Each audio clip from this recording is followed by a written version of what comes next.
going to talk all about how to hoop your projects into a hoop for display, sometimes referred to as hoop art, and I'll show you a couple of different ways that I do it.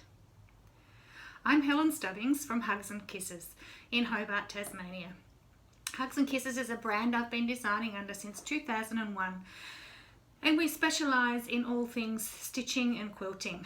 My favourite techniques are embroidery, English paper piecing, applique and stitchery, basic stitcheries. I also do a lot of colour K, so that's coloured pencil applique on fabric. I've been designing and teaching these methods around the world for many years, and also have lots of videos and helpful hints up on YouTube and on my website. I've been asked to show some hints and tips on how to hoop your finished embroidery or English paper piecing or quilting projects for display on your walls, as gifts and all sorts of things like that. So I thought I'd just run through a couple and show you how I do it. This of course is the way I do it. It might not be the only way, but if I can share any hints and tips that I might have that might help you, then I'm happy to do that. So first of all, I'm just going to show you a little 6-inch hoop. So this is your standard 6-inch hoop that I do most of my embroidery work in, but the wooden hoops, the bamboo hoops that we quite often use are actually probably more suited to framing your work and displaying it afterwards. They're not the best ones to use when you're actually embroidering. I've mentioned before my plastic hoops, my favourite plastic hoops that I use with a little lip for using when you're actually embroidering, and there's a video on that on my YouTube channel.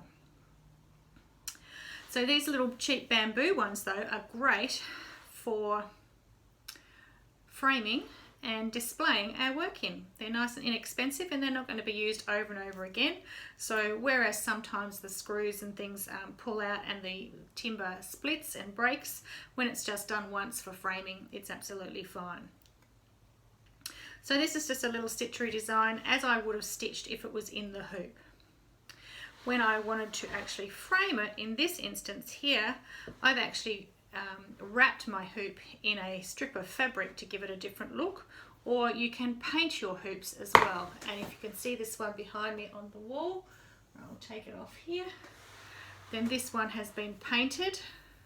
Just a tin of spray paint, this was just a grey spray paint, but you could also paint with a faux art paint and ink like that. Of course, or wrap it in any sort of fabric you like, or just leave them in the raw timber, which is also a great natural effect as well.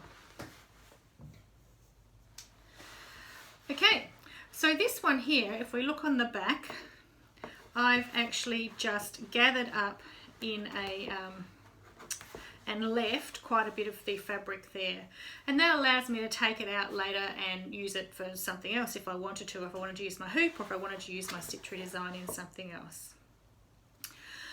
So that is one option, and I'm going to demonstrate that on a larger hoop in a minute. But if I knew this was going to be permanent, then what I would instead do is, if I just actually take one of these, oops, is going to be permanent, pop that up there instead. What I would instead do, and you can see this has actually got blue tack all over it from when we're displaying it at the shop, I'm going to take this running stitch out,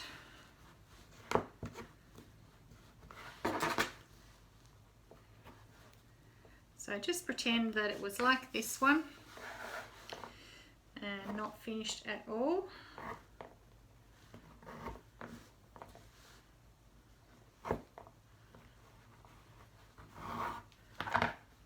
Okay, and it came like that. Then what I would do is I would trim this about the width of this, the depth of this hoop. So that's about 1/2 inch there. So I'm actually going to trim it back. And this is of course after I've centered it and got it nice and firm in my hoop, and I'll show you that on the larger one in a minute. I'm going to trim that back.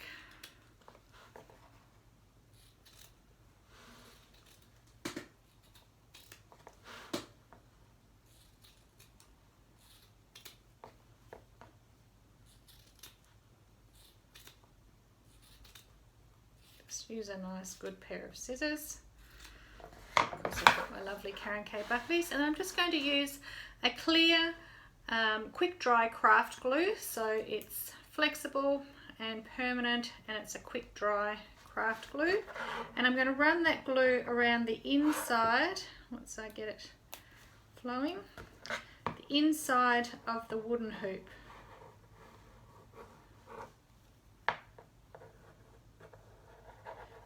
Be generous.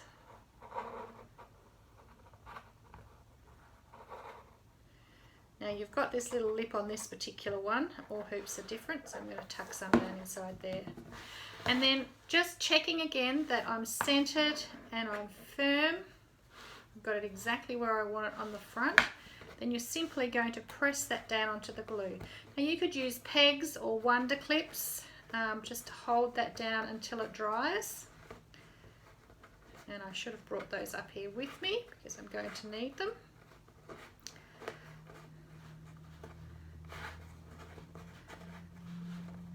But you just press it onto the glue.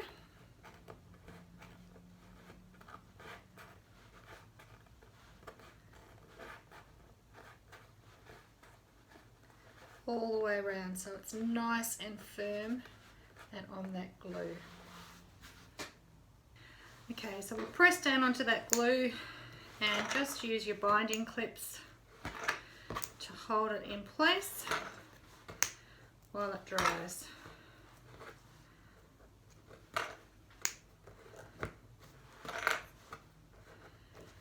Yet another use of the great binding clips.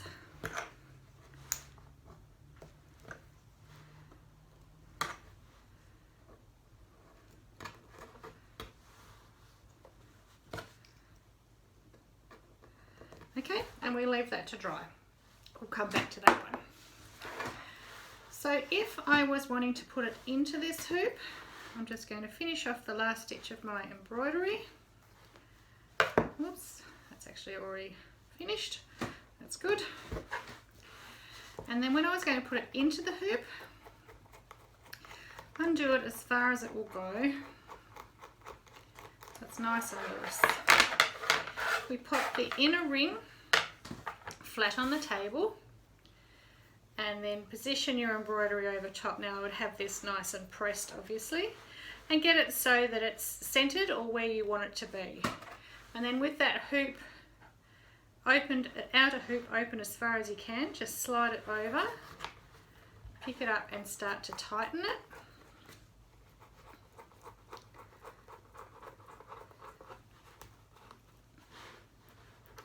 It depends on the style or the brand of hoop. Most of these bamboo ones actually come unbranded. But you might need to work a little bit to get that nice and firm. And then just keep pulling until it's all taut, no wrinkles. You've still got it centered.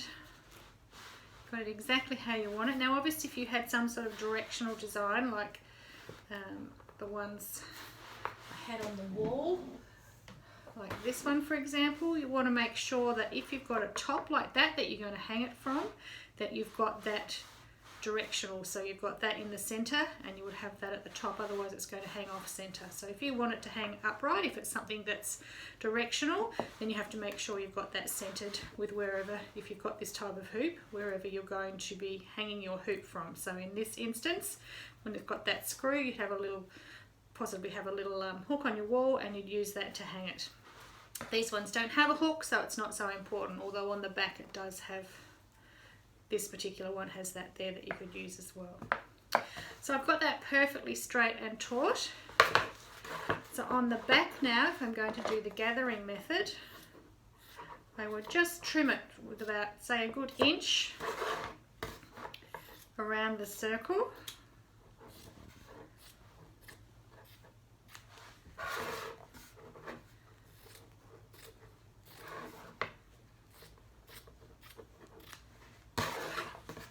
You don't even have to trim it on the large. When I show you on the large one in a minute, you'll see I've left those as squares so that I could take them out again and put them into a quilt.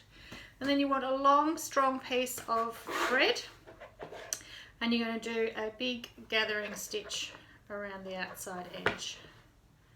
want a good knot, so when you pull it up, the gathers up, it doesn't pull through.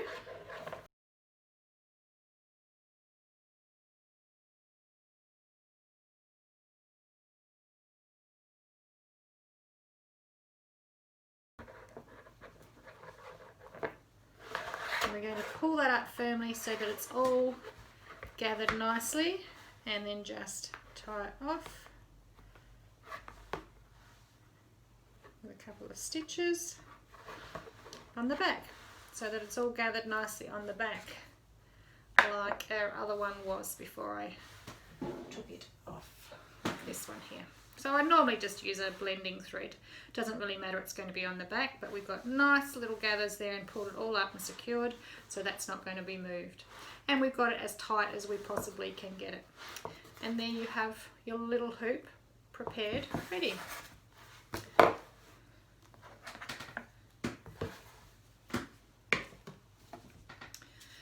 So we did a series of what we called in the round projects a couple of years ago. They're English paper piecing projects.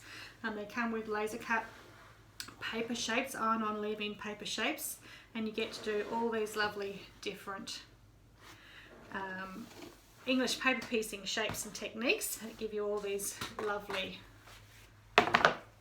different designs with fussy cutting, secondary designs, all sorts of angles and techniques to learn. And the way we displayed them all was all in these large 28-inch hoops. So these are a 20-inch, more of a quilting hoop for hand quilting, but they are just an inexpensive one. They're about an inch wide, and then they're 20 inches across there. So I designed the in the round projects to fit inside these hoops because they are quite inexpensive, and it's a really lovely way for people to frame all their work they did. But I didn't know what I was going to do, how many I would make and how long I would keep going and what I would do with them in the end. So I wanted to leave them as squares because one day I might want to take them all out and make them into a quilt. So because of that, I used the gathering method and I didn't trim around. So you can see with these hoops, I also spray painted them all grey, just to get that little bit of a different look. Plus the theme for my designs was pink and grey. I just used all the pinks and grey fabrics I had in my stash and that I'd collected over the years for fussy cutting. And so I wanted my hoop to look grey rather than that warm timber colour. So to place this one in my hoop, again, I needed to be very careful about getting it evenly in the hoop because obviously the design is symmetrical and I wanted it to be even on all sides. So I placed it over the hoop and then had to do quite a bit of fiddling. Now this design is directional, sort of. It's symmetrical, it's circular, but it does have these elements here which makes it directional. So you'd either want those up and down or on a 45-degree angle. Well, my brain wants them like that anyway, so I want my top to be here. So again, I undo my top as far as it will go and I pop that over with it at the center top because I'm going to me that's symmetrical and that's where I would hang it. Okay, I'm going to tighten a little bit.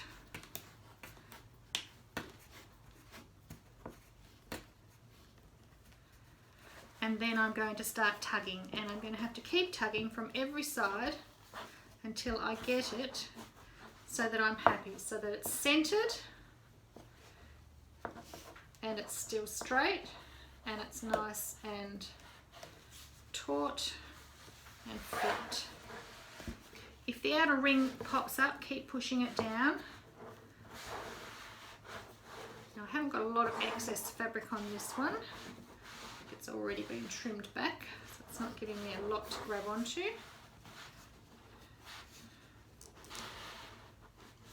As you can see here, there's not much at all to grab onto. I'm going to keep pulling it till I've got it taut. And the hoop's still nice and flat in there. Make sure your table's clean, so when you put it right side down, you're not going to get the white fabric or whatever you've used all grubby. Turn over again and just check. So I've got some bubbles here. A few bubbles there. And I've got some bubbles here where it comes under here.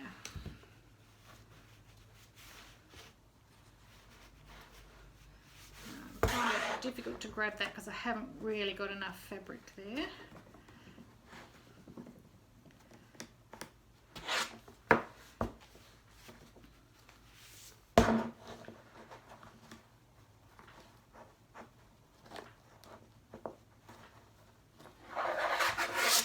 Okay, so once you're happy with all that and you know you've got it centered,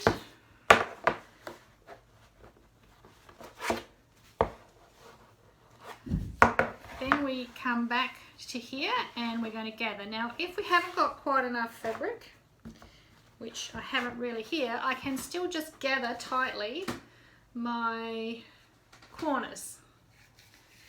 So you need quite a long piece though, because it's a very large hoop.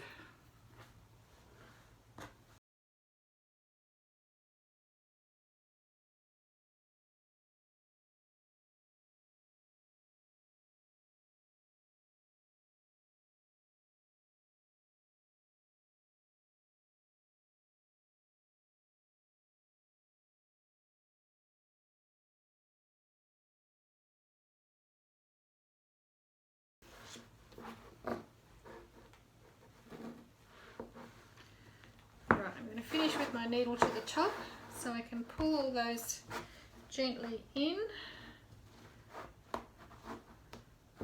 Just be careful you don't pull too hard and snap that thread, you just want it nice and firm.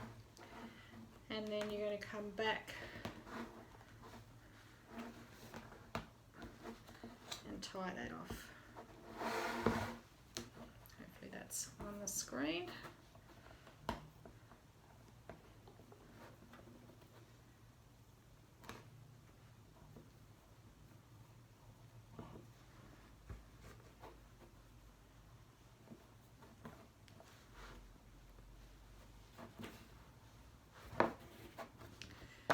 And we are hooped. Now if you think there's any risk of those flopping out, then you could just stitch those down so they don't. But there is our hooped 20 each in the round clamshell English paper piecing fussy cut project, all nicely hooped and square. I'll just show you one more, we won't go through the process, but this one you can see where it's been taken out of its hoop. And you can see the stitching still around the outside there, part of the outside. So same way, I've pressed it all. I want to get it perfectly centered in my hoop so that each of these edges are the same distance away. And then I'm going to gather on the back, and you can see I've got a lot more fabric on this one, so it would work much better. Let's take our clips off of here.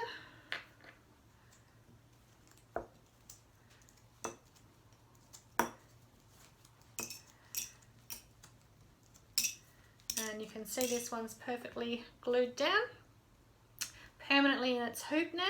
If you wanted to, you can carefully cut a piece of felt and you can put some more of that craft glue around the outside, and you can put a felt backing on it if you want to. If you've got messy back of your work and you really want to cover that up, it's going to be on a wall, no one's going to see it, but if your friends are the ones that come and take it off the wall to check their work on the back, then you might want to cover that up with a piece of felt. Or you might want to use it in a different way, sitting on a table or something with a felt backing on it. You could, if you want, fill that with batting, some circles of batting, so that the felt's not going to push in. But if you really wanted to, yes, you can just put some sort of back on it to cover all those edges, and it would be perfectly finished as a lovely gift or a piece of wall art. And that's how I hoop my finished projects if I want hoop art and I want to display them on a wall or give them as a little gift.